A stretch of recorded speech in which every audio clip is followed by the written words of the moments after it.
Hi, I'm Laura Savini, and I am so lucky today to be here with Il Divo. I've got them all right here to myself. We have Sebastian.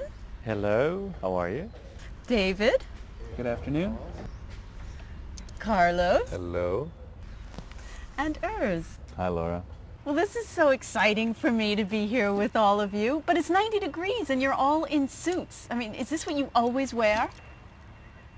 It's a pajama. Look at that. Yeah, we just wake up like that. You wake up like, no, really, 3 hours ago, what were you wearing? T-shirt, jeans? You are. Yeah, casual. So now you're on your first world tour. You've been to Australia, Europe. Is one audience different than another?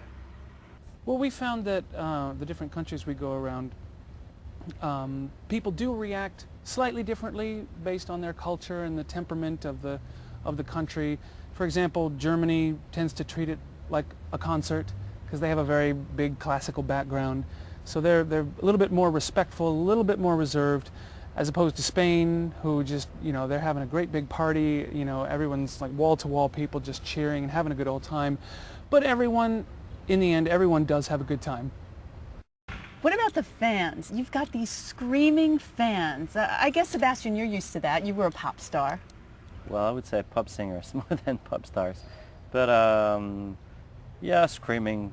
It just depends the kind of music you do, I guess. But it is not very different from the pop side, actually, Il Divo. Except that you have even more people screaming at you. But what about you, Urs? You came from the opera world. Most of the repertoire I really sang in the last 10 years was oratorio, which was in churches, watch sacred concerts and stuff like that. So that is normally very quiet. And very so that is a big difference. But I mean, when I was a teenager, when I was 15, 17, I was singer in a hard rock band in Switzerland. So I kind of got a taste then about running around on stage, and having screaming audience. So it is not completely new for me. How did you go from hard rock to opera? Well, that was just kind of, I was in high school, when I was in that band, and then I finished high school and had to think about what I'm going to do as a study, and kind of drifted into music teacher, and from there into classical singing, and that's the way it happened. It's just my voice. I had a nice sounding tenor voice, so people say, yeah, do something with it. And I started off singing classical repertoire then. And yeah, now kind of being in Il Divo, going back into the pop business, it just makes a circle around. It's a very funny how my life has taken its turns over the last 20 years. You must get tons of gifts from fans. Tell me, what is the nicest gift you've gotten from a fan? We've gotten lots of gifts over the things. People give us books, people give us chocolates, cards. A lot of times they are very thoughtful gifts. For example, like they'll bring, for Urs loves motorcycles, and they'll bring him like a little die-cast motorcycle or a t-shirt that has something to do with motorcycles. For me, I like techno music. People bring me CDs of techno music. It's very thoughtful, the gifts that people bring. That surprised me when I read that about you, the techno music, because that, again, seems like such an extreme from a guy who went to school and got a master's in opera theater. Well, a lot of people think that I just go home and I listen to opera, sing it during the day and listen to it at night. But that's too much opera for me. I mean, it's my passion, it's my love, it's what fuels me. But I do need a release from that. And so techno music, in a way, is kind of like the antithesis of that, where it's not like the pinnacle of music. You don't have to always be like on top of it. You just enjoy it, rock out, enjoy it, dance around, whatever, have a good time. Carlos, what's your hobby? My hobby are the women. Well, but not now really, because I'm... Yeah, because what you do... I don't know.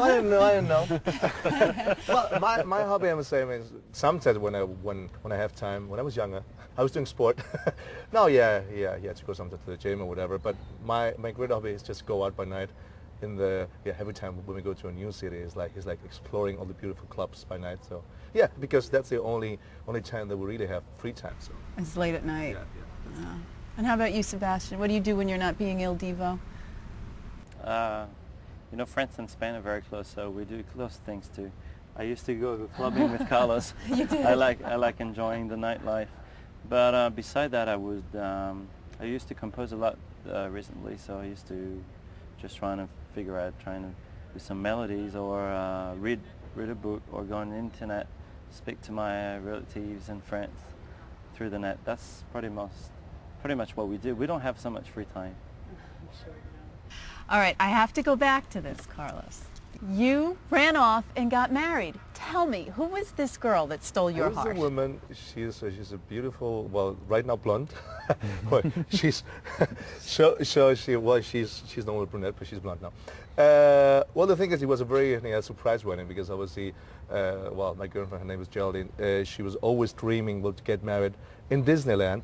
With the beautiful Cinderella carriage with the horses. So I just arranged everything. Well, the last night. The night before. Well, yesterday. So yeah. Well, to get married and yes, in the Disneyland park with Mickey Mouse, Minnie Mouse, Donald Duck, Daisy, whatever, and all this beautiful carriage and the trumpets and everything together. So it was just an amazing wedding. Yeah, it was beautiful. I can't imagine a bride not having a chance to plan her wedding. She must have been so surprised. Yeah, that's a surprise. Yeah, absolutely. Oh, that's funny. Now, each one of you had a really successful solo career on your own. I'm going to start with you, Urs. What made you decide to join a group? The group was not really an issue for me, because I've been used to singing in ensembles and stuff like that from my classical background. But it was more the career switch from classical to pop, which might scare off a lot of people because the classical world tends to be very, very closed and very, how do you say that, a bit something for an elite, they think a bit. And so, yeah, that was a bit the problem I've been thinking, because I was actually just kind of starting up a career, years and years of hard work and that, and then I thought, okay, and now just give it all up and go another direction. But I thought with the age I am now, it is the perfect moment for me to do something like that, because we don't know how long Il Divo is going to last, how long the public is going to enjoy it, how long we are going to enjoy it. And maybe if we do it for 10 years, I'll begin 40s and I'm still in a good age for an opera sing, So there's always a door back into that world, I think, if I be careful with my voice and everything. And I don't know, I mean, meeting Simon Cowell for the first time, even though I had never heard of him, didn't know what he was, didn't know anything about his reputation, he gave me a lot of confidence in what he was intending to do with this new project he had in mind.